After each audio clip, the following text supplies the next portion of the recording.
எல்லாருக்கும் வணக்கம். நான் உங்கள் அர்ச்சனா தாமரைக்கணி. நான் இப்போ உங்களுக்கு சொல்ல போகிறது ஒரு குட்டி கதை. வாங்க கதைக்குள்ளே போகலாம். ஒரு குருக்கு 4 சீடர்கள் இருந்தாங்களாம். அந்த 4 சீடர்களும் மௌன விரதம் இருக்கணும் 7 நாள்னு முடிவு பண்ணுறாங்க. 7 நாளில் 3 நாள் முடிஞ்சிருது. 3வது நாள் முடிவில் இரவு தூங்க போகிறாங்க. இரவு தூங்க போகும்போது விளக்கு எரிஞ்சிட்டு இருக்கு. அப்போ முதல் சீடர் சொல்றாரு, யாராவது அந்த விளக்கு அணைங்கன்னு. அப்போ அவரோட மௌன விரதம் அப்பயே கலைஞ்சிடுது. 2வது சீடர் சொல்றாரு, நம்மளாம் மௌன விரதத்துல இருக்கும், பேசக்கூடாதுன்னு. அவரோட மௌன விரதமும் முடிவுக்கு வந்துடுது. 3வது சீடர் சொல்றாரு, அப்போ பேசாம இருங்களேன் அப்படின்னு. அதனால அவரோட விரதமும் மௌன விரதம் கலைஞ்சு போயிடுது. இப்போ 4வது சீடர் சொல்றாரு, நான் மட்டும் தான் இன்னும் மௌன விரதத்துல இருக்கேன்னு. இப்போ 4 பேரோட மௌன விரதமும் கலைஞ்சு போயிடுது.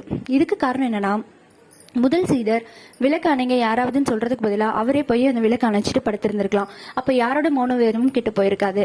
இப்படி நம்ம செய்ய வேண்டிய வேலையை இன்னொருத்தருக்காக சொல்றதும், செய்ய வேண்டிய வேலையை அப்போ செய்யாம அதுக்கு சில காரணங்கள் தேடுறதுனாலையும் இந்த மாதிரி பிரச்சனைகள்லாம் வருது.